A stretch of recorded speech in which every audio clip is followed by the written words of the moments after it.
2025 সালের এইচএসসি পরীক্ষার্থীদের এ বছর সবচাইতে বড় একটি দুঃসংবাদ হচ্ছে আইসিটিতে লক্ষ লক্ষ শিক্ষার্থী ফেল করবে। এটার কারণ তোমাদের বলে দিচ্ছি, তোমরা অনেকে আইসিটিতে যে তোমাদের ওএমআর শিট রয়েছে সেখানে ভুল করেছ। অনেক শিক্ষার্থীর এমসিকিউতে তোমরা দেখা যাবে যে তোমরা 7 নাম্বার পাবা, 6 নাম্বার পাবা, অনেকে অনেকে 8 নাম্বার পাবা। এখানে তোমাদের কনফিউশন রয়েছে যে তোমরা পাস করতে পারবা কিনা। তোমাদের আরও কিছু কিছু বিষয় রয়েছে যে বিষয়গুলোর কারণে লক্ষ লক্ষ শিক্ষার্থী ফেল করবে। এছাড়া তোমরা যারা শিক্ষার্থীরা রয়েছে, তোমাদের যে অন্য যেসব সাবজেক্টগুলো রয়েছে সেগুলোতে কিন্তু প্রথম পত্র দ্বিতীয় পত্র রয়েছে, যে কারণে তোমাদের পাস করে যাওয়ার একটা বিশাল সুযোগ থাকছে একটা সাবজেক্টে ফেল করলেও। কিন্তু এখানে কিন্তু তোমাদের আইসিটিতে যেহেতু কোনো পত্র নেই এইচএসসি পরীক্ষার্থীদের, কাজেই এখানে কিন্তু তোমাদের ফেল করার সম্ভাবনাটা কিন্তু অনেক অনেক বেশি। তো তোমাদের আগে বলে নিই যে গত বছর যে এইচএসসি পরীক্ষা হয়েছে সেখানে কিন্তু প্রায় 13 থেকে 14 লক্ষ শিক্ষার্থী পরীক্ষা দিয়েছিল, আর সেখানে ফেল করেছিল তাদের মধ্য থেকে কিন্তু প্রায় 3 লক্ষ শিক্ষার্থী, 4-5 লক্ষ বা 5-6 লক্ষ শিক্ষার্থী ফেল করেছিল। তার মধ্য থেকে প্রায় 3 লক্ষ শিক্ষার্থী ফেল করেছিল শুধুমাত্র আইসিটিতে। তো আজকের এই ভিডিওতে তোমাদের মাঝে পুরোপুরি বিষয়টি বুঝিয়ে দিব যে তোমরা আসলেই কেন আইসিটিতে এত শিক্ষার্থী এইচএসসি পরীক্ষার্থীরা ফেল করবা, পাশাপাশি কি কি কারণে তোমাদের ফেল আসতে পারে, এবং যে ভুলগুলা তোমরা করেছ সেই ভুলগুলা কি তোমাদের আদৌ ফেল আনবে নাকি তোমাদের পাস আনতে পারে, বা তোমাদের এরকম কোনো সিস্টেম রয়েছে কিনা যে ভুলগুলো তোমাদের সমাধান করার বা তোমাদের ফেল আসলে পাস করার কোনো সিস্টেম আছে কিনা, সেই বিষয়টি কিন্তু তোমাদের মাঝে আজকে উপস্থাপন করব। এবং পাশাপাশি তোমাদের খাতা দেখার যে বিষয়টি রয়েছে, এখানে শিক্ষকেরা তোমাদের পাস করিয়ে দেয় কিনা বা পাস করিয়ে দিচ্ছে কিনা এই বিষয়টি তোমাদের মাঝে জানিয়ে দেব।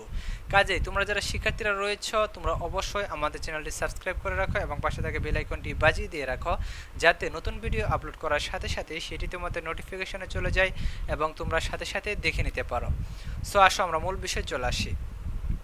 তো তোমাদের শিক্ষার্থীদের শুধু আইসিটিতে না, তোমাদের যে অন্যান্য বিষয়গুলো রয়েছে সেই বিষয়গুলোতে বেশিরভাগ শিক্ষার্থীরা যে কারণগুলোতে ফেল করবে তার মধ্যে সবচাইতে বড় কারণ হচ্ছে ওএমআর শিট। তো ওএমআর শিটে তোমাদের রোল নাম্বার, রেজিস্ট্রেশন নাম্বার, বিষয় কোড, সেট কোড এগুলা কিন্তু তোমরা শিক্ষার্থীরা যথাযথভাবে পূরণ করতে পারো না, যার কারণে কিন্তু অনেক শিক্ষার্থীর কিন্তু ফেল চলে আসে। তো এখন তোমাদের অনেকের এরকম হয়েছে যে তোমাদের উপরে যে বক্স রয়েছে সেখানে তোমরা তোমাদের রোল নাম্বার বা রেজিস্ট্রেশন নাম্বার বা বিষয় কোড তোমরা সংখ্যাগুলো সঠিকভাবে লিখেছ, কিন্তু তোমাদের যেখানে তোমাদের বৃত্ত ভরাট করতে হয় সেখানে গিয়ে তোমরা দেখা যায় যে 2টা বৃত্ত ভরাট করে ফেলেছ একটা লাইনে, বা বৃত্ত ভরাটে গিয়ে তোমরা ভুল করেছ। সেক্ষেত্রে তোমাদের পাস আসবে কি না, বা তোমাদের ওএমআর শিটটা বাতিল হয়ে যাবে কি না। তো দেখো এখানে কিন্তু তোমাদের টেনশন করার কোনো কারণ নেই, কারণ তোমরা যদি উপরের বক্সে থাকা অংশে যদি তোমরা সঠিকটা লিখে থাকো এবং তোমাদের যদি বৃত্ত ভরাটের ক্ষেত্রে ভুল হয়ে থাকে, সেক্ষেত্রে কিন্তু তোমাদের পরীক্ষার রেজাল্টটা কিন্তু চলে আসবে এবং তোমরা পাস করতে পারবা। আর যদি এরকম হয়ে থাকে যে তোমরা উপরের রেজিস্ট্রেশন নাম্বার যে বক্সে লিখতে হয় সেখানেও তোমরা ভুল লিখেছ এবং বৃত্ত ভাড়াটাও তোমরা ভুল লিখেছ, তাহলে কিন্তু দেখা যাবে যে তোমাদের খাতাটা কিন্তু বাতিল হয়ে যাবে। কারণ বোর্ড কর্তৃপক্ষ কিন্তু তোমাদের খাতাটা কিন্তু তুমি খুঁজে পাবে না যে এটা আসলে কোন স্টুডেন্টের খাতা। সেক্ষেত্রে তোমরা যারা একটা জায়গায় ভুল করেছো সেক্ষেত্রে তোমাদের কোনো সমস্যা নেই। অর্থাৎ তোমরা যদি এরকম করে থাকো যে তোমরা উপরে যে বক্স রয়েছে সেখানে তোমরা ভুল করেছো কিন্তু বৃত্ত ভরাটে তোমরা সঠিকটা লিখেছ, তাহলে কিন্তু তোমাদের শিক্ষার্থীদের কিন্তু পাস চলে আসবে, এটা নিয়ে টেনশনের কোনো কারণ নেই। কিন্তু তোমরা যদি দুই জায়গায় ভুল করো, তোমাদের বক্সে যে তোমাদের সংখ্যাগুলো লিখতে হয় সেখানেও ভুল করে থাকো এবং বৃত্ত ভরাটেও ভুল করে থাকো, তাহলে কিন্তু তোমাদের ফেল চলে আসবে।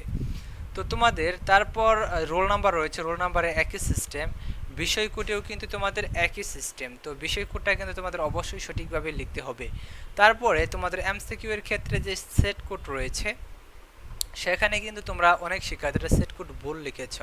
তো দেখা যায় অনেক শিক্ষার্থী দেখা যায় যে একজনেরটা আরেকজন তোমরা দেখে লেখো পরীক্ষার হলে, সেখানে কিন্তু বিষয় কোড লেখার সময় দেখা যায় যে সকলের বিষয় কোড কিন্তু এক থাকে না, কারণ এক একজন স্টুডেন্টের বিষয় কোড কিন্তু এক একটা পড়ে এবং এটা সিরিয়ালে কিন্তু থাকে না। তো তোমার সামনের জনের বিষয় কোড যদি ক সেট হয়ে থাকে, তাহলে তোমাদের সেট কোড যদি ক সেট হয়ে থাকে তাহলে কিন্তু তোমাদের পরের জনের যে সেট কোড রয়েছে সেটা কিন্তু তোমাদের খ সেট হবে, তারপরের জনের যে সেট কোড রয়েছে সেটা কিন্তু গ সেট হবে, তারপরের তারপরের জনের ঘ সেট, তারপরে পুনরায় কিন্তু ক সেট, এইভাবে কিন্তু সেট কোডগুলো কিন্তু তোমাদের শিক্ষার্থীদের মাঝে বিতরণ করা হয়। তো এখন তোমরা যদি দ্বিতীয় বেঞ্চে যে শিক্ষার্থী বসেছে সে খ সেট পেয়েছে, ফার্স্ট বেঞ্চে যে বসেছে সে কিন্তু ক সেট পেয়েছে।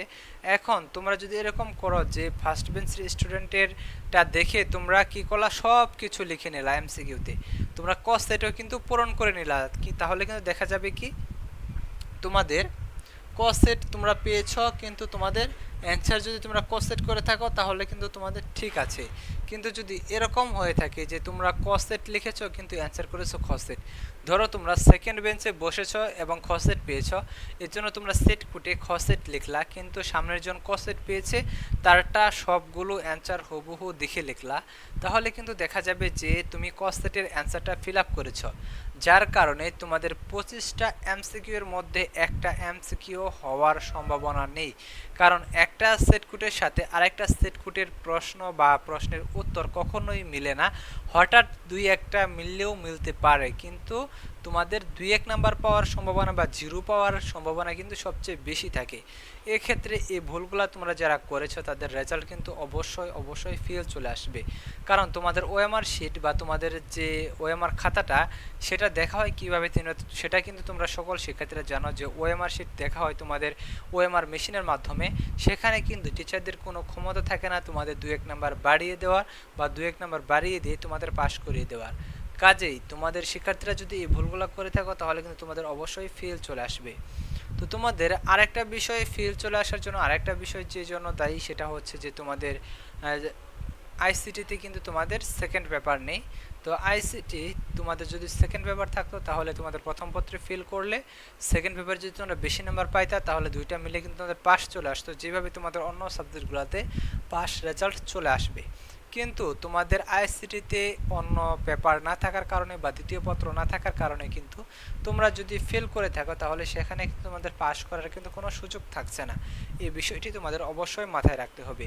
এবং তোমরা শিক্ষার্থীরা যারা এটা নিয়ে টেনশন করতেছো যে তোমাদের আইসিটি পরীক্ষা অনেক বেশি খারাপ হয়েছে, তোমাদের 6 নাম্বার পাবা 7 নাম্বার পাবা, তোমাদের 1 নাম্বার বা 2 নাম্বার দিয়ে তোমাদের পাস করে দেওয়া হবে কিনা, তোমাদের আগেই বলে নিই যে তোমাদের পাস নাম্বার হচ্ছে 8 নাম্বার, যেহেতু তোমাদের 25 নাম্বারে যেহেতু এমসিকিউ পরীক্ষা আইসিটিতে, সেখানে তোমাদের পাস নাম্বার হচ্ছে কত 8 নাম্বার।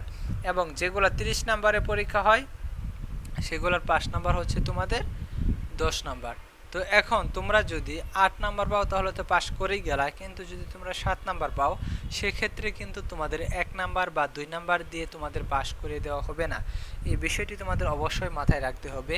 কাজেই তোমরা যারা আইসিটিতে খারাপ করেছ এবং এটা নিয়ে টেনশন করতেছ, এটা নিয়ে টেনশন করার কোনো কারণ নেই। কারণ হচ্ছে তোমরা অনেক শিক্ষার্থী দেখা যায় যে তোমরা এমসিকিউগুলো যে কারেক্ট করো সেটা অনলাইন থেকে নিয়ে কারেক্ট করো, তো ওখানে কিন্তু তোমাদের কারেকশনেও কিন্তু ভুল থাকতে পারে।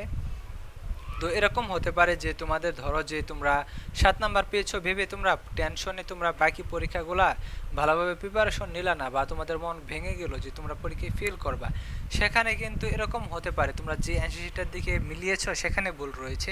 তো তোমাদের 7টার জায়গায় তোমাদের 9টা হতে পারে, 8টা হতে পারে, সেখানে তোমাদের 5 নাম্বার চলে আসতে পারে।